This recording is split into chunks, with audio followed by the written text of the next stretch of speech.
you've had and you continue to be very involved in your community even after you retired. At what age was that, and what age are you now? I was 65 when I retired. That was 19 years ago. I'm 84 now. So that's quite some expanse.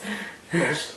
When you officially retired, what did you have in mind for retirement? Actually, it was a kind of a mixed time in our lives. When I say that, I knew I was approaching the age of 65 and retirement would be coming up as a possibility, and that the company was going through certain changes that would make the challenges in the future even greater. And also, we had 2 grandchildren born just a couple of years before that, a few years before that. So we looked forward to retiring at the age of 65, but I loved my job. I didn't know specifically what I wanted to do, but I knew that it was something beyond what I was doing in my professional years. And when you reach a certain point in your years, as well as in your accomplishments, you say, at least I did, there's something else for me, and I don't know what it is. And I had so many ideas about what I might do. Oh, I thought of everything ranging from relearning French and Spanish and other languages and polishing my Italian, maybe German, and other interests I had in art and other pursuits. We had done a lot of traveling together, my wife and I, during my business years, vacations as well as on some business trips. So that was behind us, but I wasn't clear on that. I learned about you that you started to become involved in the community a great deal. What inspired you to take on community commitments, and why is that important to you? I wanted to deal with the uncertainties that I had. So one of the things that I asked for and picked up in my retirement package was some time at the Drake Beeman Moran outplacement service to help me figure it out. And it worked. It was a great transition too, because I had a place to go every morning, an office, and a typing pool available, and so much more. That's where I figured out, with their help, that what I wanted to do was somehow connected with my church or my faith. I think they called it church or whatever, but I call it faith now, which I had put on hold, I think, from the time of my early 50s as far as deep involvement. Previously, I was involved, as well as in other community services where we lived then. But so the first thing, since we were new here, was we're going to have a social life besides our children and grandchildren, and we wanted to join a church. So we did so. And that gave me an opportunity to explore the possibility of seeing what I could do to help that church.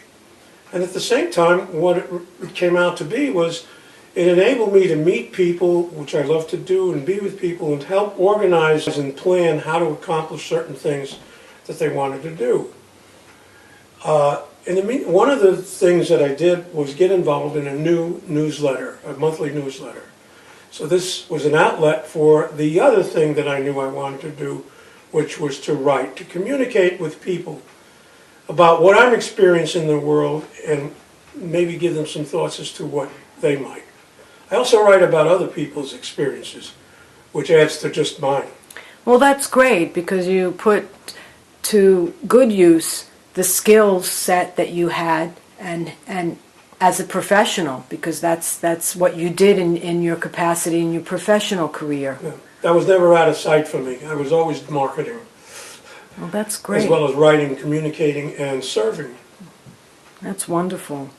Do you think more people should be involved in the goings-on where they live, no matter what their age? There was a lot of work being done within the community by organizations such as Bread for Life, Southington Community Services, Calendar House Senior Center, you go on with the Calvin East Foundation, the YMCA, and so many others who are taking care of the needs of other people's health, hunger, health issues, loneliness,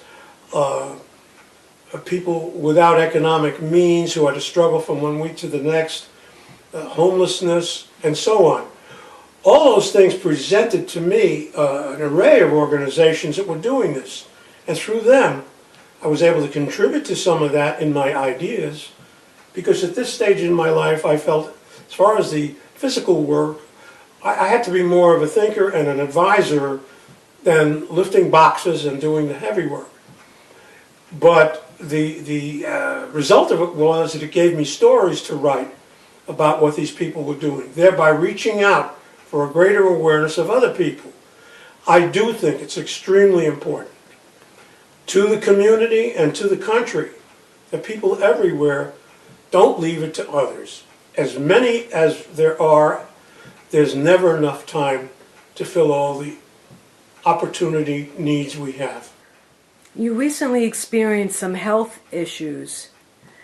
Have you discussed with Grace, your wife, and she with you, what part health plays in being able to do community work?